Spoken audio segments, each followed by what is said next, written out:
What's up, everyone? It's Evan with Lions, Bulls, and Bears, back for a very special video. I have my friend here, Jeff, also aka Litecoin Leader, and I wanted to pick his brain and ask him some questions because he's very knowledgeable when it comes to cryptocurrencies. And so yeah, Jeff, how did you first get into crypto, and how did you first find out about Bitcoin? Well, about 5 years ago, I had a friend of a friend who had just gotten back from a trip to Asia, and he said he funded it through Bitcoin. I was like, well, that's like the third or fourth time I'd heard about it. And I had some friends who'd done the online poker thing, and they had done some fancy football stuff. And I'm like, this is up my alley. I'm I'm an engineer. I'm a science guy. I'm like a computer guy, and I'm a libertarian. So I'm like, I got to get into this. So I dug into it, dug in a lot. And about 5 years ago, I learned about Bitcoin, Litecoin, and Ethereum, because those are the three coins on Coinbase. And the first coin I bought was Litecoin of the three. Okay. I eventually bought all three. Okay. But my first coin was Litecoin, and I was like, well, Bitcoin Ben, and everybody's Bitcoin this, Bitcoin that. I'm like, well, I'm going to go with Litecoin Leader, and that's what I went with. I love it. It has a great ring to it. Yeah. So what are some of your favorite projects that you're excited about right now? I really like coins that are platforms, blockchains that you can build on top of, and especially with cool use cases. So I like Theta project a lot. They're decentralized bandwidth. They could be easily the next internet. The leaders of the project also do a lot with VR, so I could see a lot of traction there. And the project has gone really strong in the last year or so. It's really taken some good traction. That's probably my number one. I also like Polkadot, Cardano, Zilliqa. A lot of coins that are more like your Ethereum killers. Okay. Like, because I don't believe that Ethereum transition to 2.0 is going to be that smooth. Okay. And you can see what those coins have done in the last couple of years. So the market's kind of, in the last few months, we've seen what's that's performing. And Matic is another coin that's like, there was the problems with Ethereum and how costly those fees are. Matic is helping to solve that problem. Polygon. Nice, awesome. Can you tell me more about Cardano and Polkadot? Because I'm not too knowledgeable on those two projects yet. So Polkadot and Cardano, they're similar stories, but they're a little different. The founders were both part of the group that started Ethereum. Yeah, I'm familiar with Gavin and Charles. Yeah, right. Yep. So Gavin Wood started Polkadot, and Polkadot is basically it's a universal translator between different blockchains. So you can translate, you can have Litecoin talk to Ethereum, talk to Bitcoin, or you can have new projects built on their project. They call them parachains instead of blockchains. But they have like, the picture it as a ring, and they all talk through this ring, and like the various products are like spurs, or like a bicycle wheel, like spikes off of that circle. Okay. And they all talk to each other. So and they do smart contracts. They do everything that Ethereum does. They're staking. And Cardano is similar, but they just did the smart contracts. They just adopted that in last month.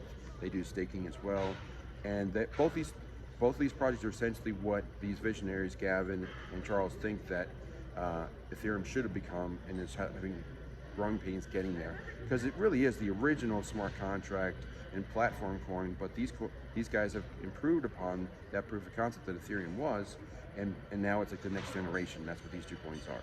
Awesome, cool. Yeah, I haven't invested in either of those coins yet, but I'm excited to, when the bear market finally comes, start accumulating some of those. So let me think of some other questions I was going to ask you. Oh, you were talking about storage, proper storage in your talk. Unfortunately, I didn't catch all of it, but tell me a bit more about, in the audience, about just like safe crypto practices, and about storing your crypto and the dangers of improperly storing your crypto.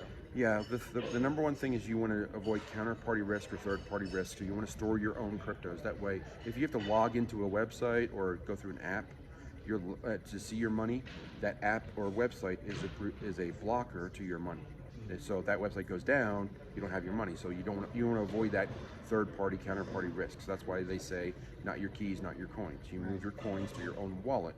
So there's lots of good wallets out there. The ones that are best, I like Exodus and Trust and Atomic and Abra. But all the good ones you can see your private keys, and you can also they all use seed words. Those are two very strong preventative measures if anything goes wrong. Every hardware device eventually crashes. So like your cell phone dies, your laptop dies, whatever you store it on, eventually it's going to die. And when it does, you want to be able to recover your wallet, and that's what those 12 seed words are for. And also even writing down your private keys so you can see them. But you need to be careful about what you share. You never share your private keys. You never share your seed words, because those are the back doors to getting all your funds. So you want to store those carefully and safely, treat them like a password even beyond that, and make multiple copies of it and put them in a safe place, and store them properly, and then put your wallets on a device that hackers aren't targeting, like maybe a Trezor or Ledger. Those are really popular hardware targets. So they're probably more attacker or hacker targets. So I like using an unlocked cell phone and putting my wallets on there and just using my home Wi-Fi just to manage it that way. Cool. Yeah, I'm gonna have to do that. I like that. I use a Trezor and a Ledger, but that sounds like a really smart move. So yeah, and it's relatively inexpensive. You can get an Android unlocked phone for $150, $200.